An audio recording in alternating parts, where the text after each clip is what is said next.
Welcome to the Bella Astrology Podcast. I'm your host, Ashley Bella.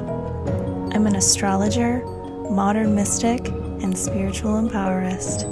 Here we talk about all things astrology, healing, spirituality, and living your birth chart. I'm a sun in Scorpio, moon in Pisces, rising Sagittarius. Get ready to dive beneath the surface, peer beyond the veil, and have a little fun.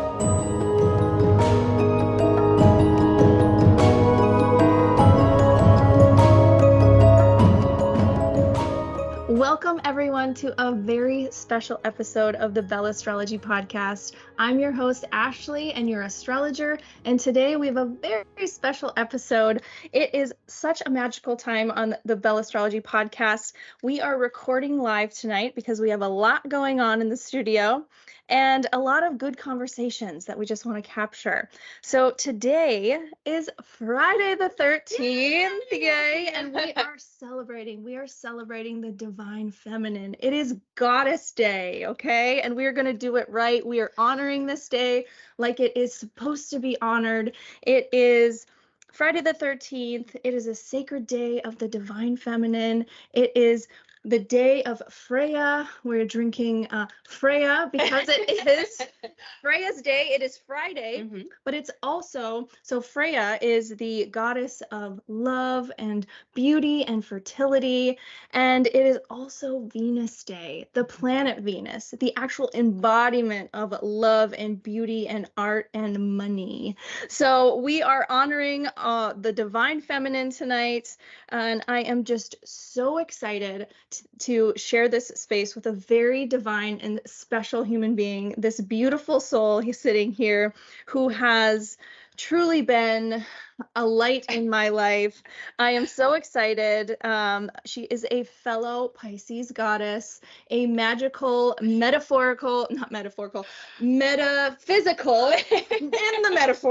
She is a metaphysical guru. She has been such a teacher to me, a sacred confidant, and just has this most compassionate heart. And I am so proud to call you my friend. Welcome, Ashley Gagnon, to the podcast for the first time. Thank you so much for celebrating with me. Yes. Happy Friday the 13th. I knew when I was planning this episode, when I was, looking at this astrology, what was going on, okay, what am I going to do? It's Friday the 13th. The next day we have a lunar eclipse. I had to have you. I knew I had to have you on this podcast because you've been not just because, but you have truly been such a champion for me, such a, like I said, like a sacred confidant, that our relationship has just been so special. And I am so thankful that the universe brought us back together when it did. We have a soul contract. We have done this many times, but this is the first time this lifetime we've been brought back together. Yep. So we've been together now for about a year. And I'm so happy that you're back in my life and that it is such a special time with this truly rise of this divine feminine, that we have each other. We have this, you just radiate this goddess energy that I just am so attracted to. And thank you again, thank you so much for joining me on I was going to say February. Why always I say that's your birthday? That's my birthday. Yeah. That's your birthday. On October 13th, we have, for those of you that are listening along on the podcast, we have a lot going on. So if you have been following me on Instagram and my stories, this is a little bit of a combination of my astrology and art series, my astrology and wine series, my podcast.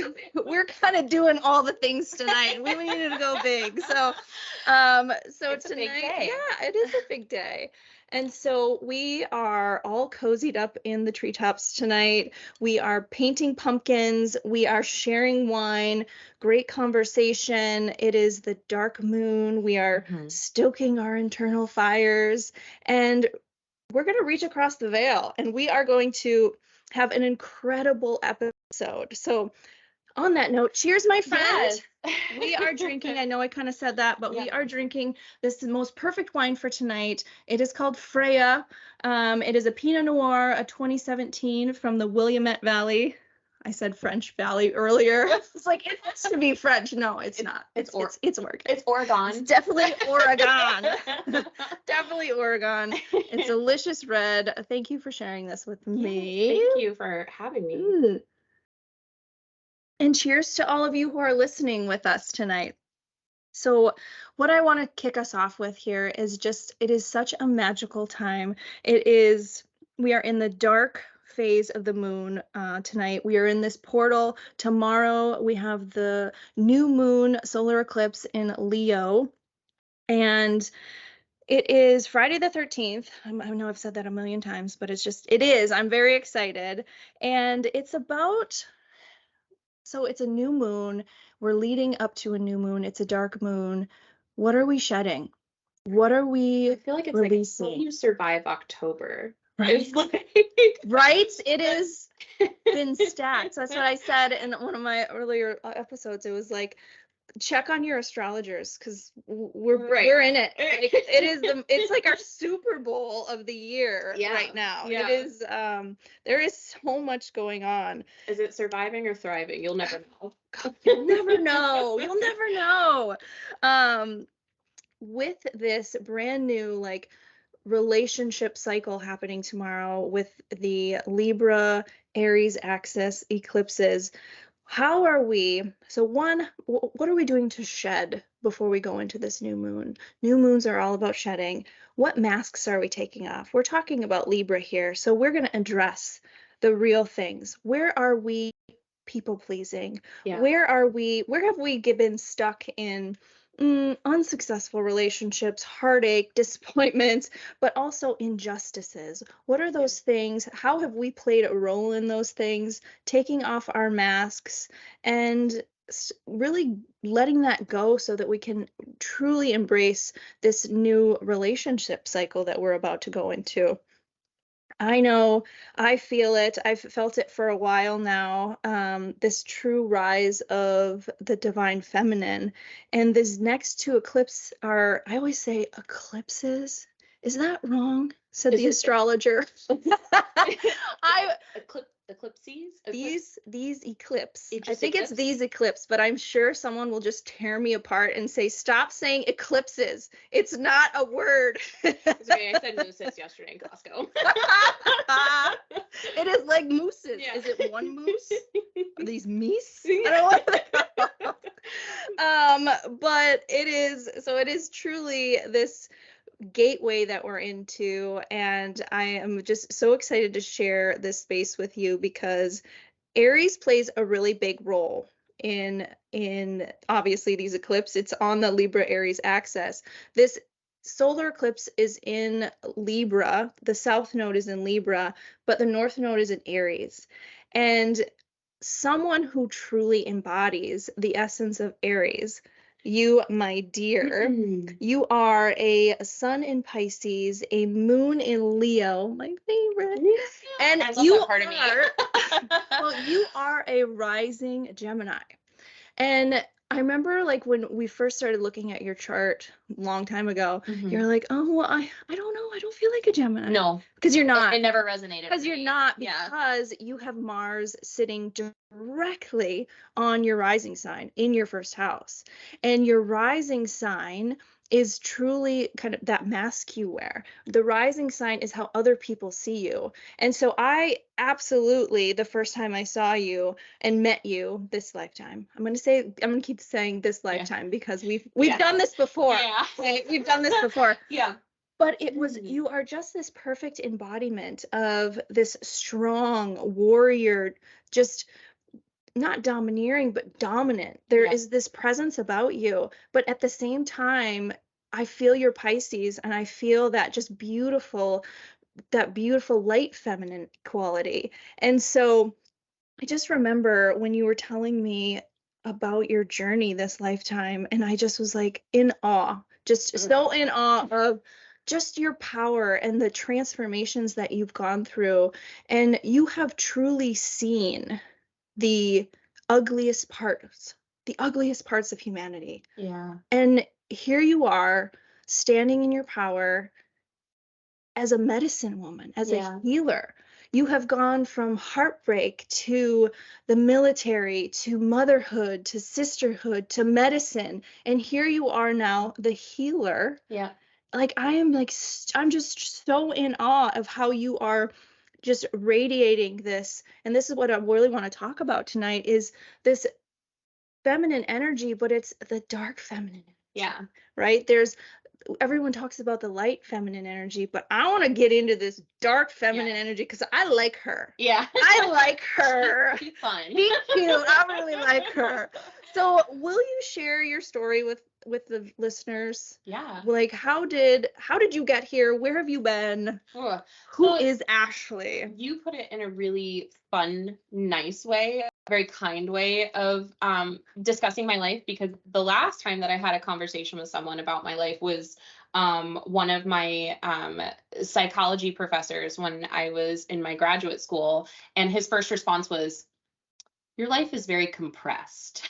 Oh. Which when I kind of sat there, I was like, oh, and he's like, "You've been through a lot." Ooh. And then his next comment was, "Are you okay?" And I was just like, oh, wow. Like, so it's nice to hear it in another light, that it's not so negative, right?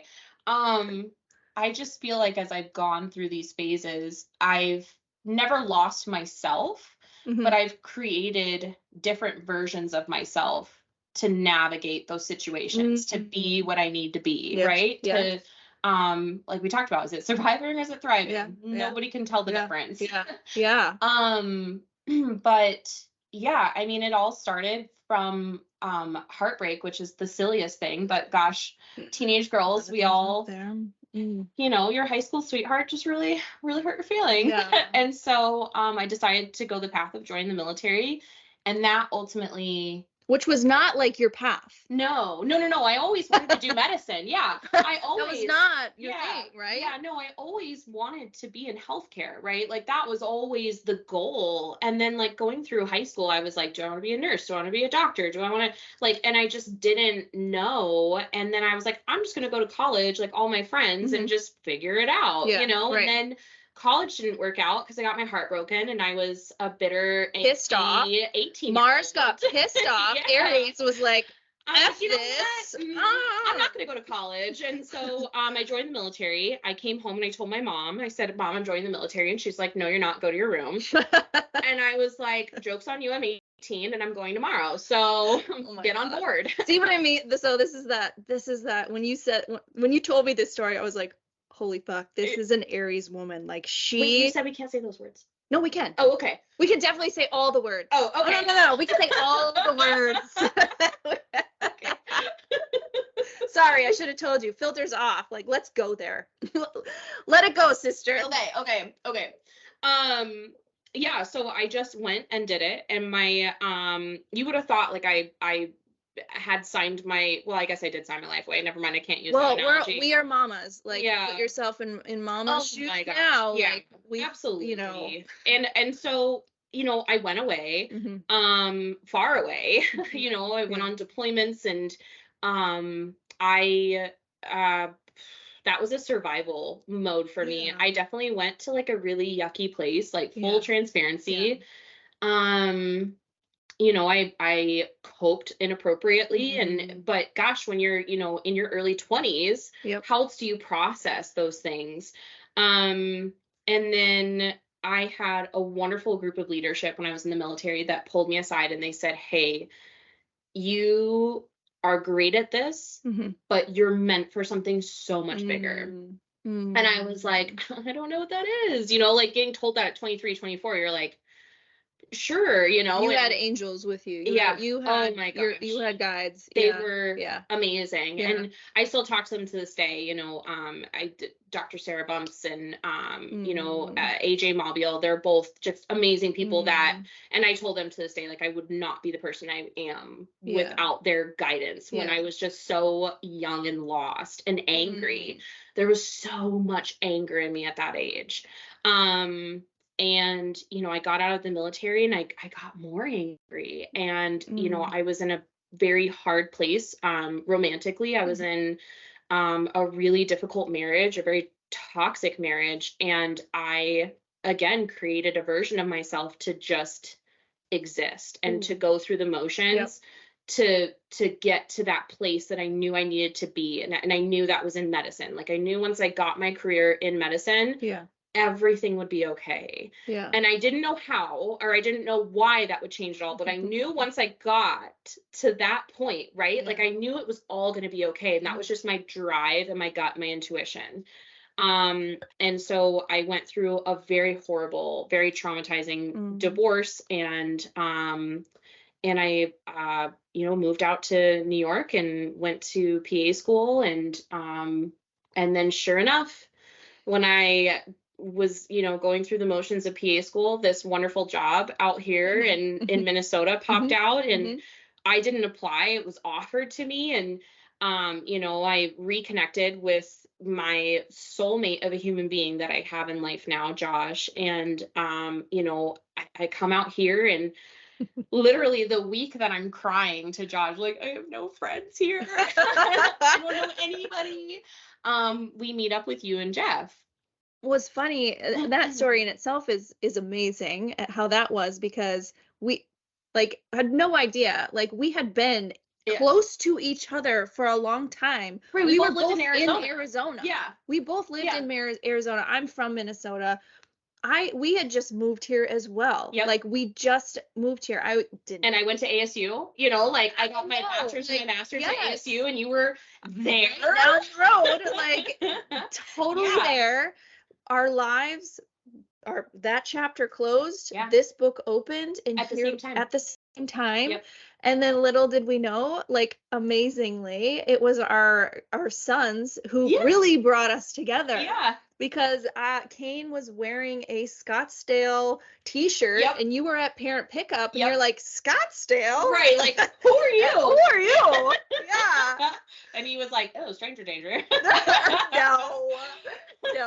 And the boys had become buddies in class. And then you're like, well, and then I, going through his backpack and his folder, and there was a message, and it was like, Cam was like, someone left you a note, blah, blah, blah. I'm like, okay. But then it was like, hey, I'm from Arizona, you're from Arizona. I was like, no way. Yeah. No way. And then it was like, oh, we live on the same street. And then we figured out, oh my gosh, we're neighbors. Yeah.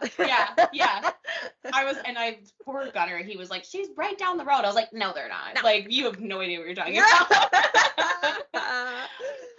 So that was funny. So we invite you over, right? Yep. We let the boys play, and I was like, oh, let me, make food, and we'll hang out, and we'll get to know these people. And this was very new in Josh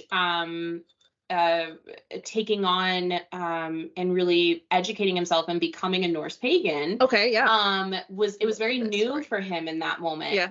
And so he was very embracing of it and so excited, but was not at that place to openly say that to people yet, because there's a lot of taboo when you say the word pagan, right? Like people think like, even when you say the word occult, like there's so much taboo behind those words because of society.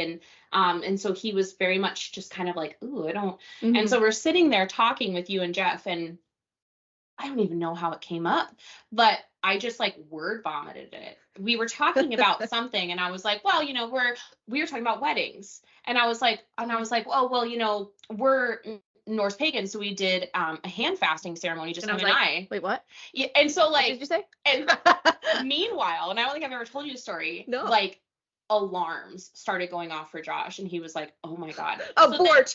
Right, sheer panic happened, and so then later on in the night, I had walked away to go to the bathroom. Yeah. He followed me into the master bath, and he cornered me. He goes, you just said that to them?" And I was like, yeah. And he's like, are we just telling people that now? He's like, what if they think we're weirdos? And he was in a panic mode. I love it. And he's like, what if they think we're weird? Like, what if they like aren't going to talk? Like now Gunner's not going to have a friend because Gunner's parents are weird, like pagan parents, and they're going to think we're crazy. Oh and he was like, so we're just telling people now? And I was like, I don't know, it just fell out. Like it felt right. And I just said it, and he was like, Oh my God. And he was in horror. Joshua. And it's so funny now thinking about that a year ago, right? And it's like now knowing everything, it's just so hilarious that he was so spun up and so worried. And he's like, "Are we just telling people now?" And I was like, ah. And I was like, I don't know. It just felt right to tell her that. And that was the spark for you. Where you were like, wait a second. Like, and then everything just full moon ceremonies, sound baths, tarot cards. Well, tarot cards. We've had amazing tarot sessions. You are an amazing, like, I don't know, wizard. What do you call a wizard with the tarot? Like, we've had some incredible nights. Yeah. Oh my gosh. Just with readings and you talking too, and really thinking and expanding. Yeah. But you're naturally, I think one day you're going to like really just explode with your tarot, and like, you know that you're practicing. Yes. And I'm so excited that you are. And so. Well, you gifted me my first deck. I saw him over there. She's like, I'm like, oh, I think I'm, thinking about getting some tarot cards. No, you're not. You cannot buy your own tarot deck. No. And I was like, oh, okay. but it's a tool for your intuition. Yes. And the more that you and I sat together, and the more that you've, done sessions with me, like, you are also very intuitive, and you picked up on things that I had missed with my own deck, and that's why I was like, okay, Miss Ma'am, he's ready.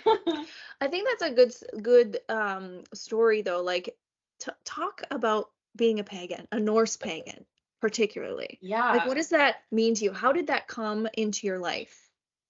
I mean, I will say the first introduction into Norse pagan was being in the military. Because you have, I was raised, traditional Roman Catholic. I went to Catholic school. I did Sunday school. I did all of the sacraments and steps that you're supposed to do as a Catholic. And I got it, and I understood it, and I appreciated it. But it just never resonated with me. And I met so many people that were just, even as I turned, as a child, I didn't notice it, but as I got older, I noticed it. Growing up, I was, I think children, we have like rose-colored glasses on. And then when I got older, I'd go to mass, or I'd go to church, and I'd hear people, and they were like, "Do you see those tattoos she has?" And it was just kind of like, I thought we're not supposed to judge, right? Like, wait, what? And so, I just got exposed to so many people that they thought because they went to church, that made them good people. Yeah. But they didn't even realize the hate and like the venom that would come out of their mouth, sitting in the very building that they should be the best version of themselves, And so, in the military, we always talk about, like, when we lose someone, we say, like, "Oh, until Valhalla." And that was just always kind of a phrase that kind of word vomited out. And I was like, what is that? Where does that come from? This is, pre-Marvel. Okay. Okay. Yeah. Okay. Preface. Good preface. And so we talk, people say "until Valhalla, brother." And I'm like, what is that? And so, doing research, and people that aren't familiar with Norse paganism, there are different places in the afterlife, and Valhalla is the place for warriors. That's the place where the slain go to rest and be celebrated, and to feast, and to be with their brothers that they've lost, and their sisters that they've lost, and to have a warrior's paradise. And when you do the things that you do in the military, and you experience and you see the things that you do, and you do those things experiencing other cultures. Yeah. That's the other thing, is that while you're deployed, you see these other cultures and you see them fighting, but what makes their fight, without getting political, what makes their fight different from mine? Yeah. Right? Because like, they're doing what's based on their beliefs. Right. But who am I to say that they're wrong for that? Right. And so it got me thinking of, like, how do we know who's more right? Right. Like, yeah, absolutely. And it just got so complex, and it's like, oh my gosh, if I think about the 10 Commandments, like, I violated so many, and how do I just like go? And it was just this spiral that I had. Yeah. And when I went through my really angry phase after getting out of the military, I was like, I just don't believe in any of it. And I just shut down. Yeah. And that was the worst version of myself, to not have something to believe in. Yeah. And when I moved to New York, and I was alone with myself, right? Because I lived in a townhouse by myself in upstate New York, and I really reflected in. I was like, ugh. Like, and I wasn't okay with who I saw in the mirror, and I just, it just popped up one day where, you know, I had come across actually another human being, who was, gosh, I've never told you a story either. I had come across another human being. There is a documentary movie. It won a ton of awards. It's called Restrepo. Okay. And Restrepo is about a group of people. They were army, and they were in a horrible place in Afghanistan. It was a horrible setup. They were ambushed, and so many people died. And I was just in a liquor store, and I met Sergeant Aaron Hajar, who was a part of Restrepo. Oh, wow. And I was in tears because I just lost my grandpa, and I was just low and sad and so upset. And he grabbed me. What year was this? Oh gosh, 21. The year of your solar return. Yeah. Or your Saturn return. Isn't that crazy? Wow. And I was walking out, and he grabbed me, and he said, "Hey," because the cash register guy said, "Hey, thank you for your service," because it says veteran on Arizona driver's license. Yeah, yeah. And he said, "Thank you for your service," and I leave. And he followed me out to the parking lot, and he said, "Hey, you know, vet to vet, you don't seem okay." Yeah. And he was like, "I've been there. Like, if you need anything, you know, here's my number." And it was just, you know, and so him and I sat down one day. We talked on the phone, and, you know, because I just, again, I was in my dark alone phase. Yeah. And we talked on the phone, and, you know, he made that comment. He goes, "You know, well, you'll see him again in Valhalla." And I was like, there it is again. Yeah. And that's what really triggered the whole follow through into, like, really diving into what that all meant. And really sparking a belief. And I think the most profound thing for me was that it was the principle that the basis of being a good person in Norse paganism is to serve your fellow man, and to serve your community, and to be a good person for your family, for those around you, for your community, whether that's, you know, your city, your country, you know, what with your work, like, to just be bigger than you. And it wasn't about getting down on your knees and begging for mercy, or begging for a God to do this for you. It was opening your arms and embracing them, and asking them to empower you to do the things yourself. And taking on that thought process. Yeah. And it doesn't, and that at the end of the day, when you die, the place that you go is not good or bad. It's not reward or punishment.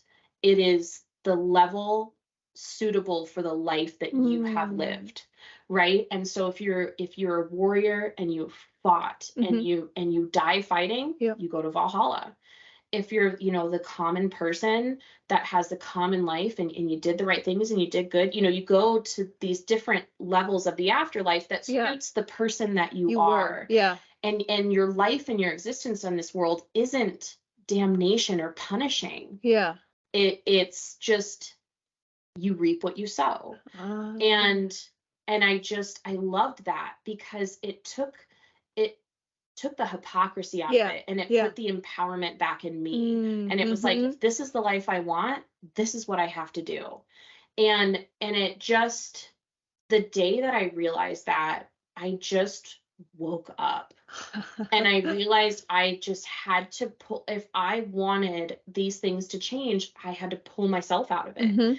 And as I did that, and I became a person worth loving and worth embracing, that, you know, that these gods would empower me along the way, but no one was going to do it for me. Yeah. When people say I pray to God for this, and I'm not bashing, the Catholic ideology or Christianity or anything. If we talk about, I don't want to get religious, monotheistic versus polytheistic. It's not about bashing it, but instead of surrendering, right, it's about empowering you. I love that. And there is free will, right, and I think Christianity was based on that, but we've gotten to this point where we feel that there's no free will, that everything is God's will and everything's going to fall in the way it needs to, and it's like, no, you have control. Yes There's the beginning and there's the end, but what happens in the middle, that's you. That's you. Yeah. And so do something about it. And so I can honestly say I haven't met, I've never met a pagan or a spiritualist that has been a hypocrite, truly, because they realize if something happened, it's because they manifested it, or that was their karma building up, or that was their, that's because of what they had done. And it wasn't because somebody else was acting in on it. It was like, it's not an outside influence. You are in control. You are the one making the decisions. And if it happened, it was because of you. Right. And it instilled accountability. Instead of, these people that I've experienced where, they're a terrible person 6 days a week, but they think because they go to church for an hour, that their slates might claimed, and then meanwhile excuses right all their bad behavior. I still hear you talking negatively about me, and so that was really the basis of becoming a Norse pagan, is because it made me a better person. It made me accountable for my own misery and my own actions. So cheers to you. That is so beautiful. And learning from you, and just like the beautiful teachings that you offer, just about ritual and ceremony, and just honoring our earth and honoring our cycles. And it has just been so enlightening, and I've loved every minute of it. Thank you. And just to bring astrology into it, when I asked, like, when was that? When did you get, that you hit rock bottom, but then you pulled yourself up by your bootstraps? Literally, yeah. And and your Saturn is literally sitting in the 9th house of the philosopher. It is about spirituality, and it is about religions and cultures and studying and beliefs and what you truly believe. It's all about your beliefs.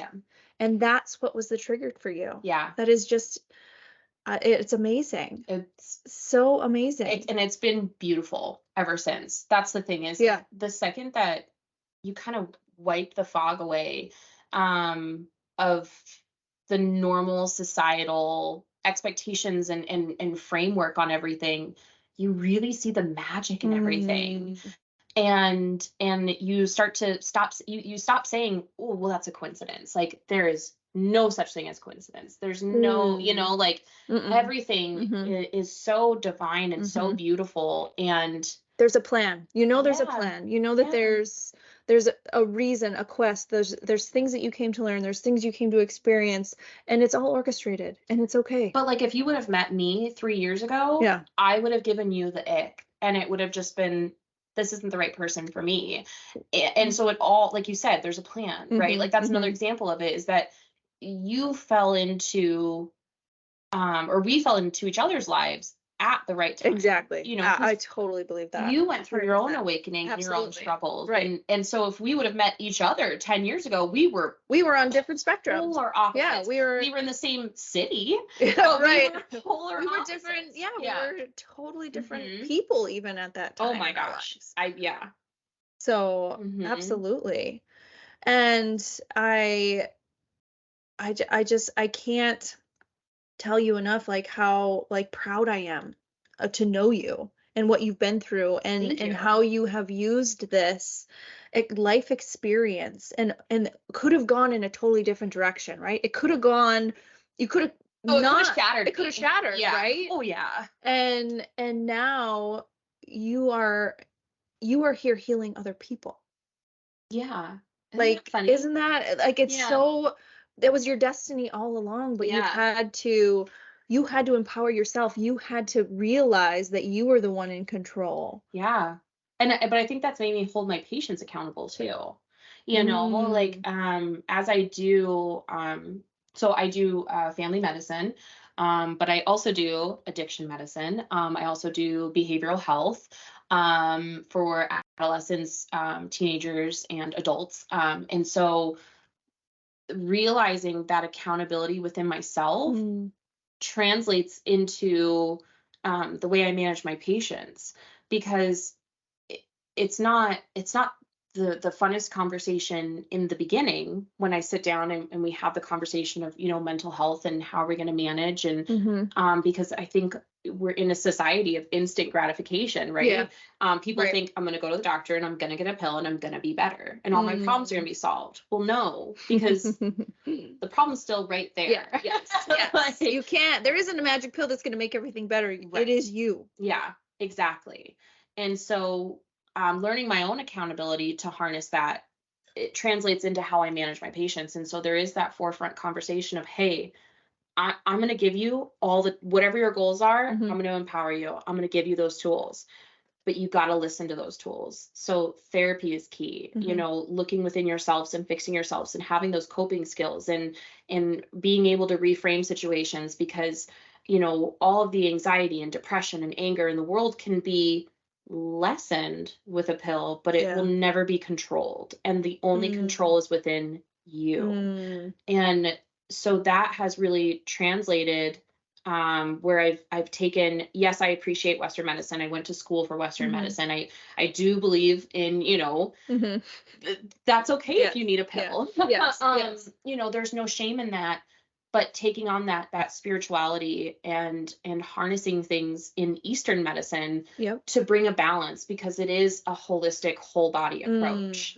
And it is so much more than controlling our, neurotransmitters. Like, this isn't all just a dopamine, serotonin, norepinephrine imbalance. This is you as a person. And 95% of mental health comes from trauma. And, so it's working through those traumas within yourself. And, you and I work on that every day. We talk about shadow work, and journaling and like you said earlier, shedding a mask and using these new moons to really just let go. For you, it's a mask. For me, it's a version of myself that I created. But we all, however we've chosen to cope through things, these new moons, these eclipses, these full moons are those wonderful times to really harness that energy around us to empower us to do the things that we need to do.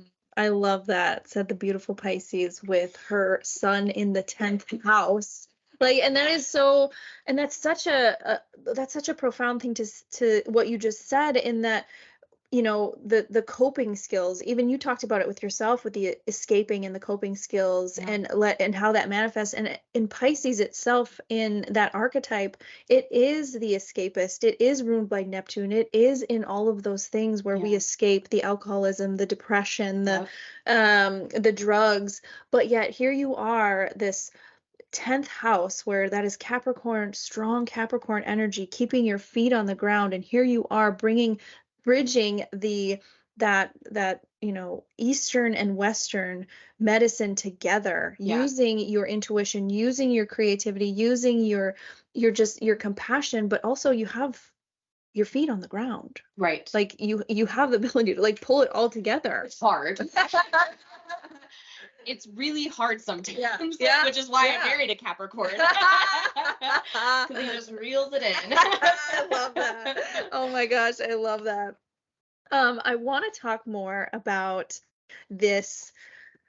Since we are in this age, this dawn of the feminine, I want to get into this dark feminine, because we've been talking about this for a while. We've been talking about not just you in specifically, but just whenever we're together, there's this, we just bring out the goddess in each other. We bring out this feminine. We're in our flow.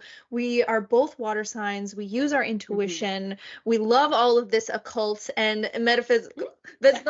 Like, it makes us so happy when we're together, and we can just just let that even just exist in the world as it is. Like, you know, you talked about your story with when we first met and Josh being like, oh my gosh, are we really like letting this out? Like, what a perfect like story to say with this new moon in Libra, is shedding that mask and shedding that who we you know, who we put on for the rest of the world. It's like, no, fuck that. I don't want to be that person that I created anymore. I want to like live in my authenticity. And there's Aries like, no, it is not a time for that anymore. We don't have time to try and coerce everyone else to buy into what we're selling or our beliefs. Like, no, fuck that. We're going to go first. We are going to live by our intuition, by our gut, by what we know, and let the rise of this feminine like truly come out. Yeah.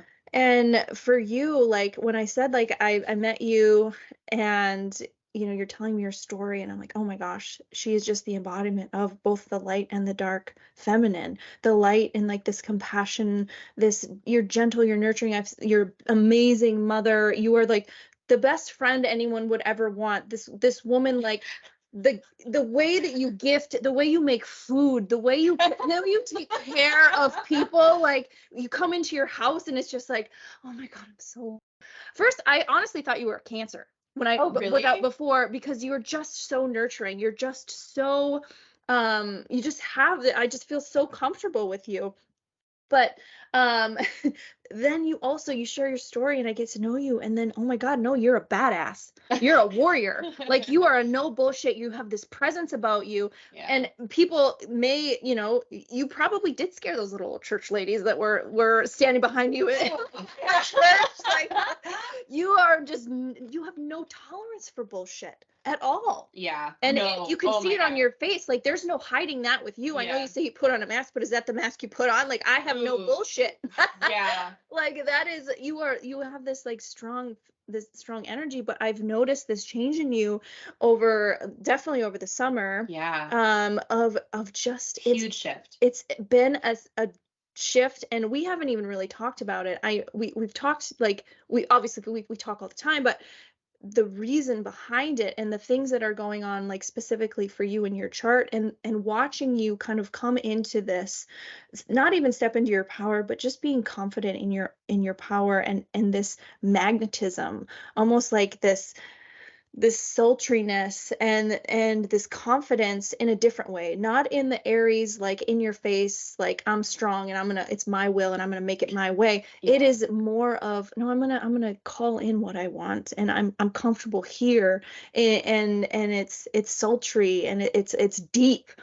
And I will tell you that this summer you had a major shift in your chart, a major shift. And there's some really big players in your chart, mm-hmm. even that are in the collective right now. So this is totally perfect timing to be talking about this.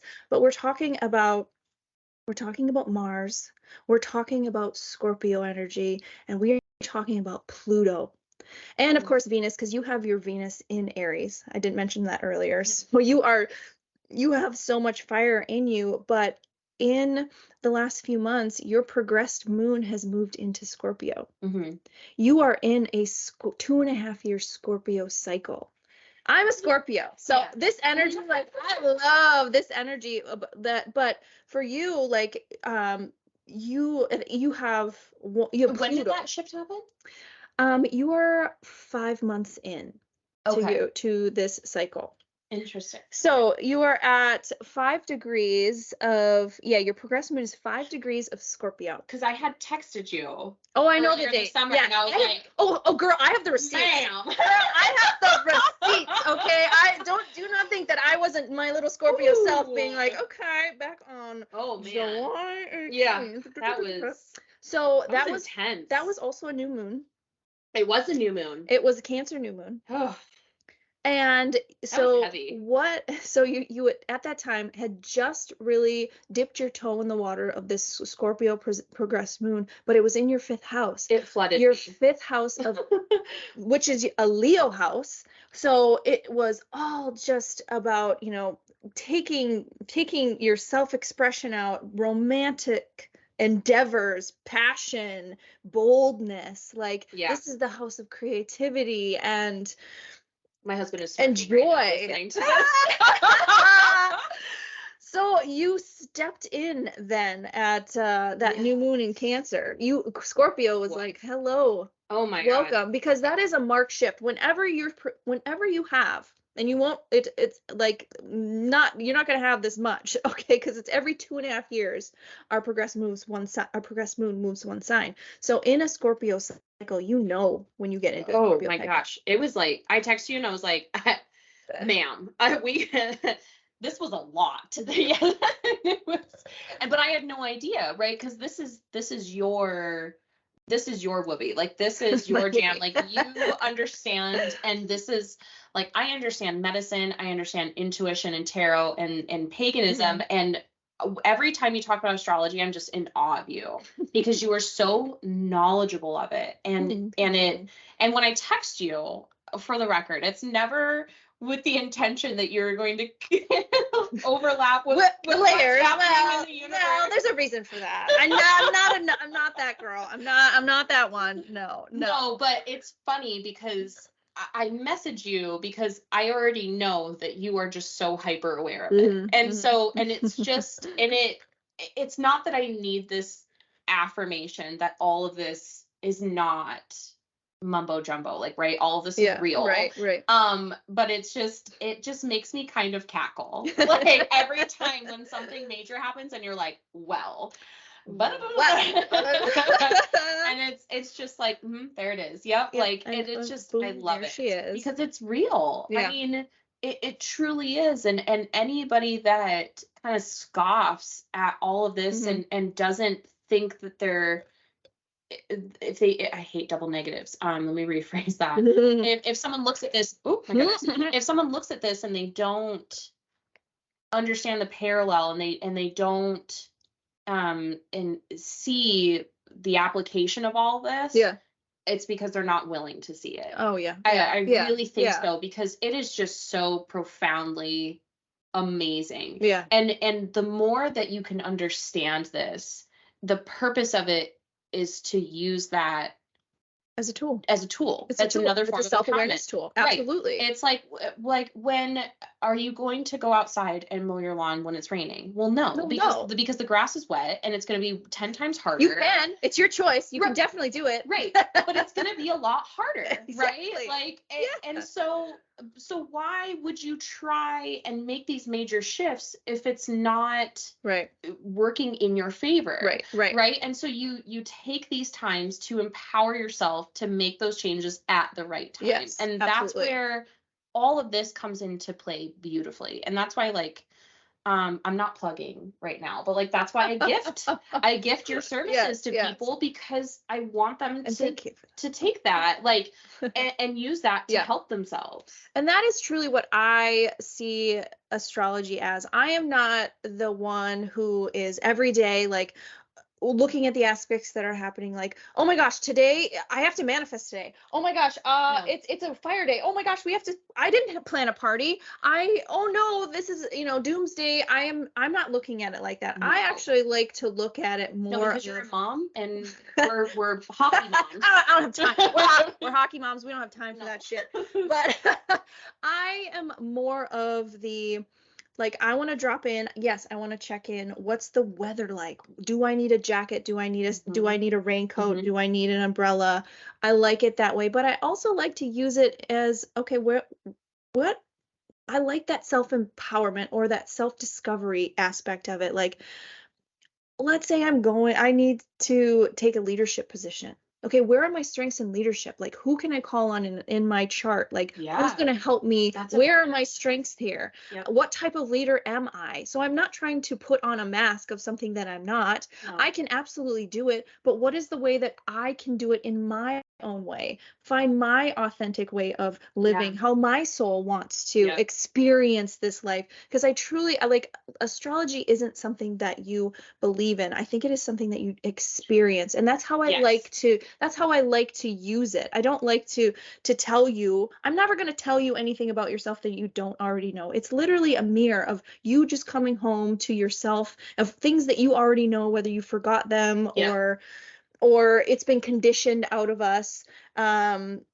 it is just, it's a self-reflection tool. It's not something to believe in, in a, like a belief. It is truly like something that you experience.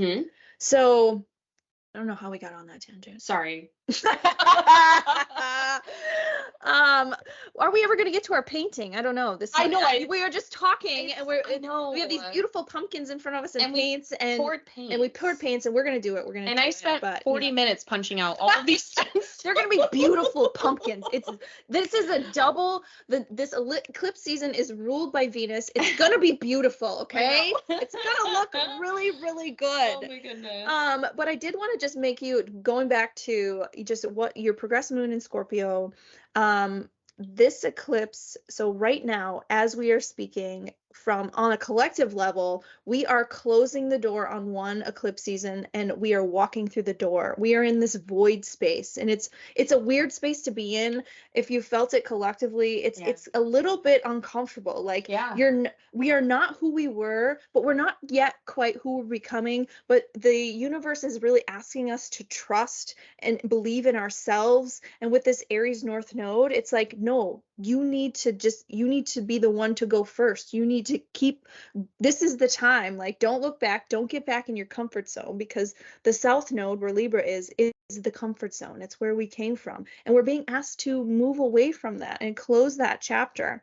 But we are literally closing the chapter on the Taurus Scorpio eclipse. We're opening tomorrow the Aries Libra eclipse. There's a lot going on. And for you personally, your progressed moon, as we speak, is moving from that 5th house of passion and lover affairs and creativity to the 6th house. The 6th house is ruled by Virgo, and it is truly the apothecary of the zodiac, the house of these daily rituals, health, service. And so now you are taking your deep Scorpio self, your deep Scorpio intensity and healing and depth, and moving that into a different house of health. And what's really, really cool about that for you is that the full moon that's coming up on the 28th, is in Taurus. That's directly going to be opposite of your progressed moon and so as you're in Scorpio, so it's going to be directly opposite. And so you have this full moon in Taurus, like shining this spotlight also on the doorway of you, because you're entering the 6th house. It's entering the 12th house, the 12th house of all things spiritual, hidden, unseen, the magical house that we love. You love. My favorite house of the zodiac. I love them all, but the 12th house is so magical. And so you have this shift happening whenever the progressed moon moves houses. It's a major shift. But the fact that you're at where you're at right now, and you're moving into that, you're taking your wisdom and you're taking this Scorpio energy into the 6th house. Like, I feel like there's such intensity and possibility there for you, especially in your career. Definitely see, how you approach, and you even like what you said about bridging Eastern and Western medicine, and how you bring your intuition into it, and you bring that into your work. I think there's something very powerful there. Yeah, certainly. And I have to say, another thing that's going on for you is, yes, we have this eclipse happening, this Libra Aries eclipse, but squaring that in the collective is Pluto.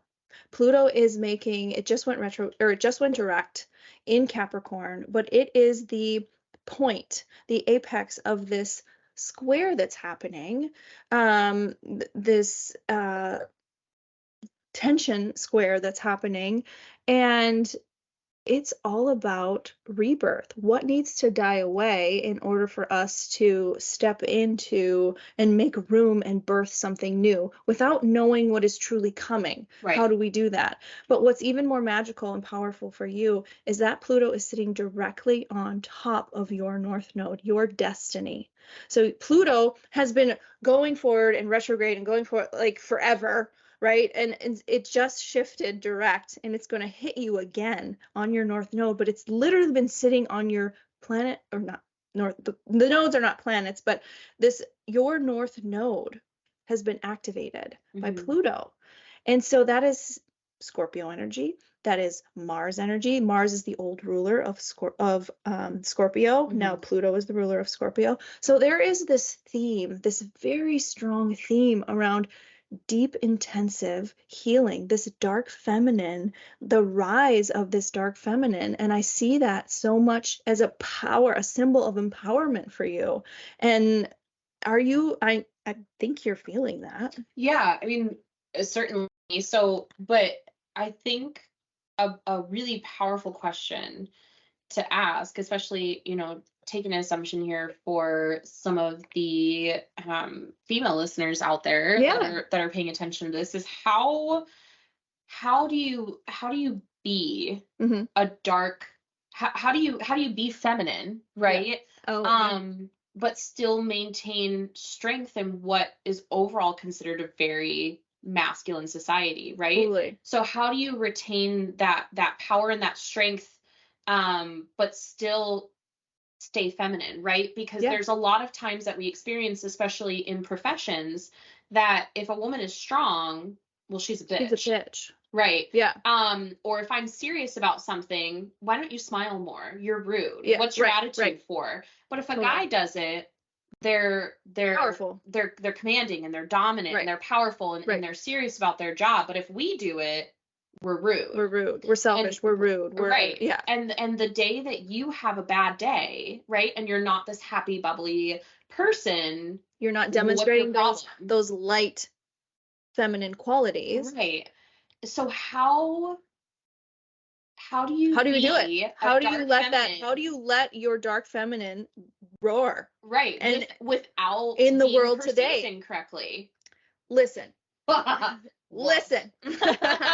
So this topic of conversation, this feminine, within the feminine of all of us, there is light and dark. There is no light without dark. There is no dark without lightness. It lives within all of us. We have been conditioned to hide away and suppress the dark feminine, that it is bad, that it is bad for us to speak our mind, to be aggressive, to go after what we want, to be strong. That has been suppressed out of us to make us feel, to make us hate ourselves, to make us hate and deny that part of us, of who we truly are. And so when we're talking, and what a perfect just build on to what we're talking about with Libra and the mask that you wear, the people pleasing that you do, removing that mask, Aries is asking us to step into our authenticity. Why are we thinking about it so much? Like, why the hell why does it matter? Like, why do we, it is about just being who we are and taking that mask off, addressing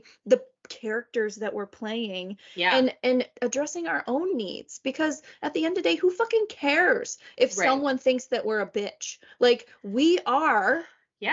If that's how you feel, you've suppressed a part of you that needs to come out, and that is truly, everyone has a light side and a dark side, and everything is about balance. Libra is about balance. It is she is Venus, she is beauty, she is grace, but you know what?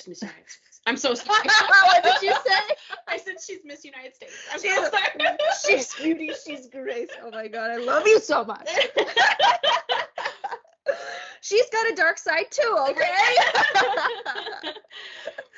So I truly think it is about truly getting deep within ourselves and discovering who we truly are. It's just funny because and that shows the different personalities and how we complement each other, is because I go, oh my gosh, how do you navigate that? And you're like, who fucking cares? Like, it's two so different perspectives, right? Like, for me, the way that I live my dark feminine is that I do my makeup and I do my hair, and I realize that a lot of my tattoos appear abrasive, and so like at work I'll cover everything up and you don't see it, and or not even at work but like out in public, like I'll cover my tattoos. Costco. I'll have I'll have my hair done and I'll have my makeup done, and I live for the moment that people underestimate me.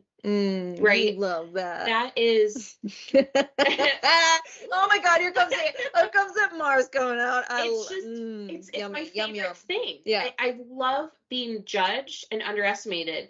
And so they see someone that, blonde hair and makeup. Her Venus is in the 11th house, by the way. Just gotta throw that in there. She loves to be an outsider, and she just fucking loves it. And so, like people sit there and they judge you, right? And they make an assumption on you, which is natural. When I go to the bookstore to buy a book, I look at the cover and I read the back and I make a judgment on that entire book of whether I'm going to read it or not. Sure. And so my way of harnessing my dark feminine is that I create an image that is essentially, I know I was saying out loud, it's kind of messed up. It's a false image of myself and a false representation because I want you to underestimate me. And I want you to assume unintelligence. I want you to assume, that I don't have a successful career, and, that, I'm covered in tattoos because I don't value my appearance, or whatever the situation is. Yeah. Because the second that you underestimate me, I have the upper hand on you. And I get to strike. That is right. Exactly. Like now I have tactful advantage because you assume that you know who I am. And I promise you, I don't know who I am. Yeah. Yes. So you certainly don't know who I am. I was just saying, so can I just, I have her chart here. We've actually never done a full reading. We talk about astrology all the time. I swear I'm gonna. So she has the Sun square Mars, and let me just tell you what I wrote down, because we didn't talk about this before. No. But it's defiant, intolerant, feisty, and angry. Listen. You sent me an outline for this podcast because I said I wanted to be prepared. No, I knew you were going to show up as you. I didn't have to tell you, okay, Ashley, please bring yourself, because I'm going to talk about you. Oh my God. See, I love you. So dark feminine, yes, for me is having the upper hand when no one else realizes it. There were times when I was in PA school that, even though I had a bachelor's degree, 2 bachelor's degree, master's degree, and working on a second master's degree, I was still bartending because I liked that interaction. It broke up the monotony, right, of school and all that stuff. And people just assumed that here I was, this, tattooed bartender, that was all I was going to do in my life. That I peaked. Yeah. Right? Yeah. And nobody knew that 6 months from now, yeah, I was going to have my own practice. Yeah. And so, and I let them assume that. And the second that they made a comment on that assumption, I let them ride it out for about 3 to 5 minutes, let them feel like they've really pinned me down as a person. Yeah. And then I make them feel really dumb. And that was my favorite form for a long time of harnessing my own dark feminine energy was, and same thing. I still, because although I love my practice, I love doing family medicine, I love my patients, I do get these people every now and then that come into the clinic and they try and take advantage, right? There are people, unfortunately, out there that are still struggling with their addictions, and they make assumptions that they think that they know more than me, or that they can trick me, or there's, unfortunately, where we've gone in society nowadays, a lot of people don't trust people that are healthcare providers, and it's hard, and so people assume that they know more than me because I'm young, because I'm blonde, because I do my makeup and I curl my hair and I wear, whatever clothes and I have tattoos. They assume that I'm not that they're more educated than me and that they're more knowledgeable than me. And I ride that out. And for me, a lot of times my dark feminine energy comes out in knowledge and discussions and dominating the conversation. Beautiful, right? That's beautiful though. And so it's about being tactful, right? Like you don't have to be rude, and you don't have to be aggressive. Yeah. You've learned from that anger part and portion of your life on how you could have gone there. You probably went there in your younger time. Oh my gosh, yeah. and it made me an abrasive person. Yeah. Like I will never forget when I was a kid, my mom, not when I was a kid, when I was like, when I first came back from deployment, and and like when I first got out of the military and interacting with my mom, I remember one day she was like, you were so angry and you were so hateful. Mm-hmm. And I gaslit her. And at the time that wasn't really a term. So I didn't know what I was doing. Yeah. And I was like, no, you're sensitive. Like you can't handle how I communicate. And that's a you problem, not a me problem. Yeah. And so I didn't know how to harness what was in me. Yeah. And it came off so terrible because I was just, there was so much anger in me. Right. And so it took maturity and experience to really, and my own personal lows, right, to learn how to be to step into, you truly step into your mature dark feminine. Yeah. Because how I see this in you is how you've turned that, and this is definitely a theme for you, is drinking the poison and turning into medicine. That fearlessness, that fierceness, that empowered self. That's what it is. When you're saying tact and you're empowered. You're standing in your power for you are power, and it is, you've transformed. You've transmuted. And that is what the dark feminine is. Yeah. Having that assertiveness and ambition is beautiful. Yeah. And look at you, you're gorgeous. Like it is a balance. It is both. It is within us. Like you are living that yin and yang. Of the light and the dark. Everyone expects the light version of Ashley to show up. Right. Oh man. But you are living that balance, of which you are truly like a vision and a leader of like what we're looking for here, where we're going. I mean, if an Aries North Node for the collective had a spokesperson, I think it's you. It's a touch abrasive sometimes. But I mean, I don't. It's been a ride. But as I've learned and grown and understood myself better, it's made me adapt to a situation, because you're just really, all you are doing is arming yourself with more knowledge, right? Like knowledge is power. Absolutely. And so the more knowledge you give yourself and looking through these things and understanding yourself, it kind of makes you have those reflection and those aha moments where you're like, okay, like this isn't a nonsense thing. This is happening for a reason. Right. And how do I turn that into my empowerment and my strength, instead of allowing it to control me and be my weakness? That is so beautifully said. That's astrology. That is astrology. And it's also, I'm gonna go there. Like, you have Saturn in Aquarius in the 12th house, the 9th house, the house of, there's a lot in 12th. I'm always going to the 12th house. It's where I live. Okay. So Saturn in Aquarius is all about bringing a new perspective. It's about future thinking. It's not like everybody else. It is a different mindset. It is this beautiful genius mindset, but it's also having it in the 9th house. It's all about learning. Yeah. It's all about higher education and learn in spirituality. And the fact that that is what you just said, like, you are in with your Saturn, like you are living that truth, that you truth seeking, and putting a voice to it. And it is awesome. I mean, it's fun. Cheers to you. Cheers to the dark feminine. Oh my gosh, this has been such a good episode. I know we could talk forever. We could. I feel like you said this would happen. I knew this was going to happen. I also knew this was going to be such an exciting and one of my favorite episodes. I knew it before when I was prepping for it. I was like, oh my gosh, this is not the last that we're going to see of you at all. No. We've talked about doing more, because I mean, yes.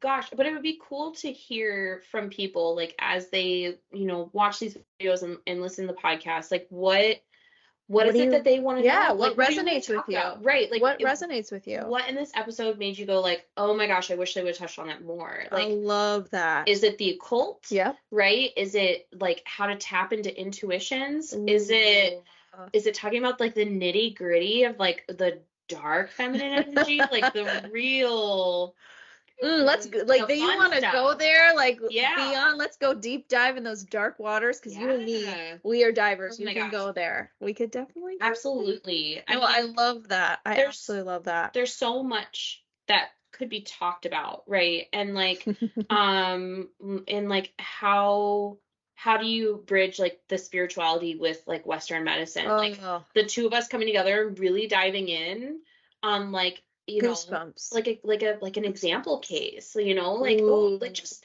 there's so many ways that you could go about. So it would be cool. No, you are maybe that you asked me before the podcast, like, would you want to do like a series or something? Maybe we need an Ashley's series. Yeah, like the witching hour. The witching hour. Yeah. We need a witching hour up here. Oh my gosh. I don't know how to even close off this episode because I want it to keep going, but I know we have a weekend ahead of us. Yeah. We are going to be honoring, obviously we're honoring the 13th. We're going to honor tomorrow in a nice way the solar eclipse. And so I just want to thank you so much. Thank you for having me. Being on this podcast. Yeah. I know it won't be the last that we see of you. I want to do this again, and we have to get to our pumpkins. We talked the whole time. We haven't even done our pumpkins. That's what we're gonna do next. I thank you so much for listening, and if this episode has served you, I ask you to share it with your friends, your family, your coworkers. If there is something that has really resonated with you, send me a DM, Ashley Bella Astrology. I would love to hear from you. I'm so excited for this to come out. Yeah. Thank you so much. Thank you. All right. I don't have any left. We'll fix that. Bye for now. Wait, there's more. I prepared for that. Okay, there it is.